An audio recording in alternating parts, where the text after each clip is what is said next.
ओम श्री साईनाथाय नमः। ओम श्री साईनाथाय नमः। ओम श्री साईनाथाय नमः। सभी साईं भक्तों को नमस्कार। कथा प्रारंभ करते हैं। जैसा कि पिछले भाग में सुनाया कि कलावती नाम की नर्तकी डांसर शिरडी में पधारी हैं। बुलाया है बलवंत और कुलकर्णी ने।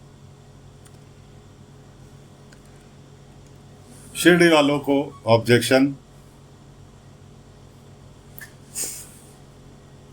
कि उनके बच्चों पे क्या असर पड़ेगा। औरतों का कहना कि उनके आदमियों पर क्या असर पड़ेगा, और मर्दों का कहना उनके बच्चों पर क्या असर पड़ेगा। चुनाव प्रचार जैसे होता है वैसे ही वो अपने प्रचार प्रसार में बैंड बाजे के साथ गांव में घूमने लगे। शिरडी वालों ने रोक लिया। साथ में चल रहे थे कुलकर्णी सरकार के आदमी। उधर सारे गांव वाले इकट्ठे होकर उन्हें घेर लिया कि हम ये इस तरह का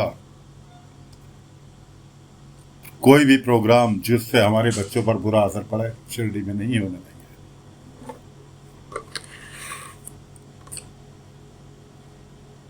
शिरडी में नहीं होने देंगे इसका क्या मतलब हुआ। उतने में कुलकर्णी सरकार पहुंचे, प्रकट हुए कि मैं देखता हूं तुम कौन सा रोकता है इस प्रोग्राम को।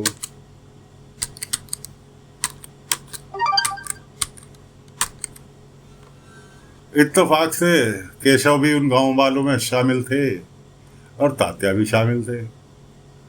कुलकर्णी ने अपने लठे तो सका तोड़ो सालों को सबको पकड़ के जिसने हिम्मत करे हमारे इसको रोकने की। केशव निकल के आए कि लो जी तोड़ो हमें, हम आगे आगे। केशव और तात्या दोनों ही आगे आगे बढ़ के। अब भला केशव पे कैसे कुलकर्णी के लठैत हाथ उठा सकते हैं। उन्हें पता है कि भाई कुलकर्णी का बेटा है। तो खैर जी इतने में बाबा प्रकट हुए। बाबा ने कहा हिंसा से कोई काम नहीं बनता, वाद प्रतिवाद से उलझन को सुलझाया जा सकता है। कुलकर्णी कहने लगा आ गया फकीर अपना जादू दिखाने, काला जादू दिखाने। खैर बाबा कुछ नहीं बोले। इतने में छम छम करती हुई कलावती पैरों में पजे घुंघरों वाली बांधे हुए प्रकट हो गई उस भीड़ के अंदर। आके सबसे पहले बाबा के पैर छुए। उसके बाद कहने लगी कि साईं पहली बार आपसे नहीं मिल रही हूं, आपसे 2 बार पहले भी मुलाकात मेरी हो चुकी है। कि पहली मुलाकात तो जब मैं बारात में नाच रही थी तब आपसे हुई थी। आप आशीर्वाद देकर निकल गए थे, मैंने प्रणाम किया था, आप आशीर्वाद देकर निकल गए थे। उससे पहले एक मुलाकात हुई थी। आते वक्त जंगल में बैलगाड़ी का पहिया फंस गया था। मेरे गाड़ी वाला, मेरे जो साथी है वो सब जोर लगा लगा के थक गए, किसी से नहीं निकला, और आपने अकेले उस पहिए को निकाल दिया था। तो साईं आपसे 2 बार मिल चुकी है। और उसके बाद वो मालसापति जी के पास पहुंची। आप क्या करते हैं कि जी मैं पुजारी हूं। पाटिल जी के पास पहुंची। आप क्या करते हैं कि जी मैं किसान हूं, खेती बाड़ी करता हूं। एक एक करके जो जो फालतू बोल रहे थे गांव वाले सबके पास पहुंच गई वो। क्या आप क्या करते हैं, आप क्या करते हैं, आप क्या करते हैं। कि जी ये आपका काम है इसलिए आप ये करते हैं। आप किसान हैं तो खेती बाड़ी करते हैं, आप पुजारी हैं तो पूजा करते हैं। मेरा काम है नाचने गाने का, इसलिए मैं नाचती गाती हूँ। इसमें आपको क्या आपत्ति है भैया, आपको क्या आपत्ति है इसमें। कि जी हमारे बच्चों पे बुरा असर पड़ेगा। मैंने कहा मैंने बुलाया आपके बच्चों को कि मेरा नाच देखने के लिए आओ। कि बताओ। बाबा खड़े हुए आराम से शांति के साथ कि जी मैंने आपके बच्चों को बुलाया। महिलाएं भी शामिल थी उस भीड़ में। हमारे आदमियों को फिर बुरा असर पड़ेगा। उन्होंने कहा मैंने आपके आदमियों को बुलाया? भाई जिसके पास पैसा होगा मेरे शो का टिकट खरीदेगा और वो देखने आएगा। अब मैं किसी की नीयत के ऊपर तो प्रतिबंध लगाना नहीं सकती। मैं तो सीधा साधा नृत्य पेश करती हूँ स्टेज पर अपनी। कौन किन निगाहों से मुझे देख रहा है इसके ऊपर तो मेरा कोई प्रतिबंध नहीं है, और मैं कोई गलत काम नहीं कर रही, केवल नृत्य का प्रोग्राम कर रही हूँ।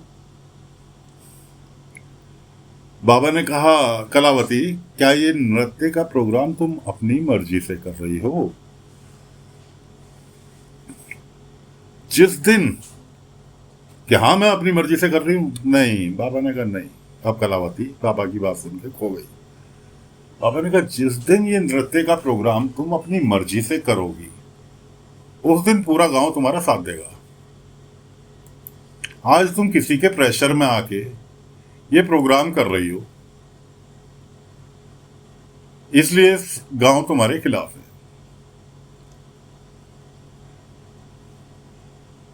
कि साईं अब उधर कुलकर्णी के साईं फकीर प्रोग्राम तो ये होके रहेगा। बाबा ने कहा ऐसी राम जी की मर्जी। यार बाबा भी निकल लिए। बाबा ने भीड़ को समझाया और भीड़ भी तितर बितर को हो गई। जब बाबा ने कहा भाई निगाहें तुम्हारी गलत है, तुम गलत निगाह से क्यों देख रहे हो? सही कह रही है वो, अपने नृत्य का प्रोग्राम पेश कर रही है, तुम्हारी इच्छा है, जाओ, नहीं चाहो तो मत जाओ।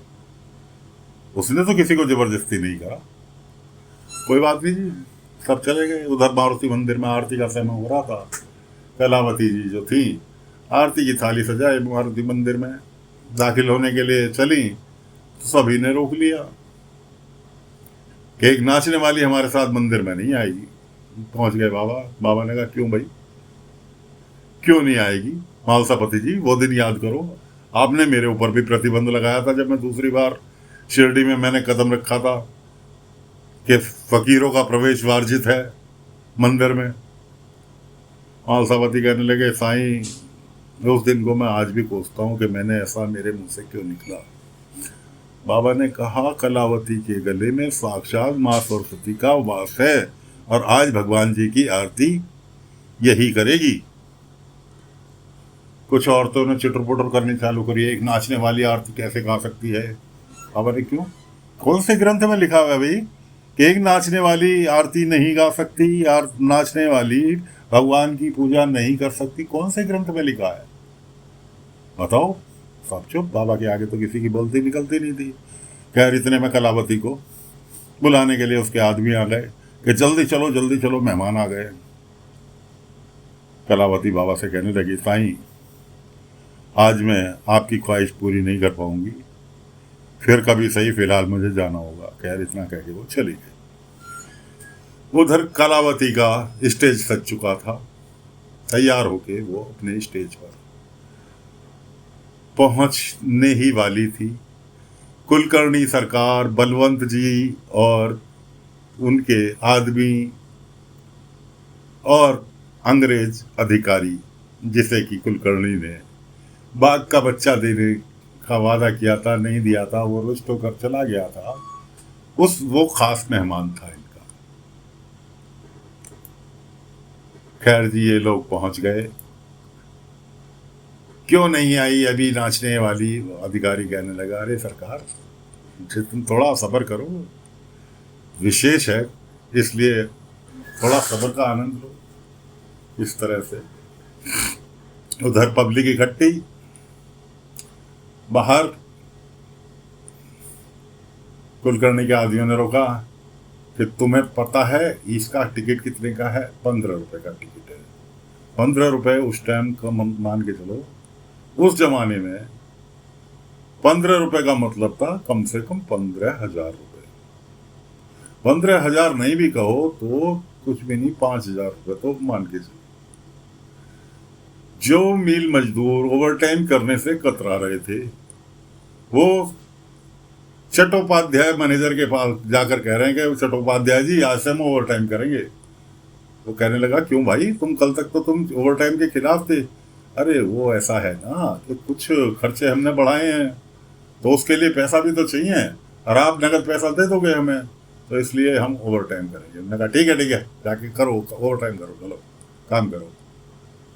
उधर भीड़ इकट्ठी, जब उस कुलकर्णी के आदमी ने कहा भाई 15 रुपए का टिकट है, फक्कड़ों का प्रवेश, वर्जित है यहाँ। सारे अपना मुंह पिटा के चले गए, कहने लगे ठीक है अब हम 15 रुपए ही लेकर आएंगे, तब इसका नाच देखेंगे। लेकिन नाच जरूर देखेंगे। उधर तुम्हारे श्यामा का बेटा उद्धव, वो नाच देखने के जाने के लिए तैयार हो रहा है। नाच देखने जाने के लिए तैयार, उसकी माँ ने, भामा ने टोका, भाई कहाँ जा रहा है? शाम को साईं के पास चलना है, उन्हें निमंत्रण देने के लिए तेरी शादी का। उन्होंने कहा आई आज नहीं, कल चलेंगे, आज तो मुझे कहीं काम से जाना है।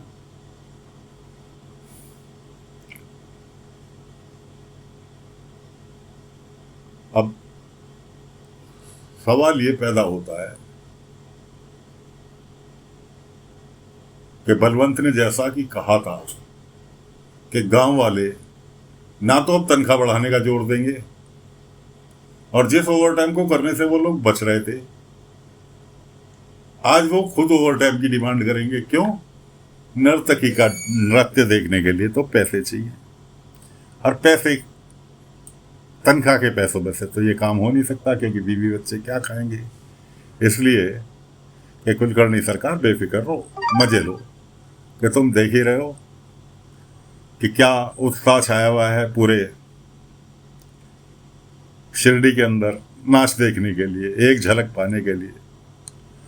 तो साथियों, फिलहाल अंग्रेज अधिकारी आ चुके नृत्य देखने के लिए।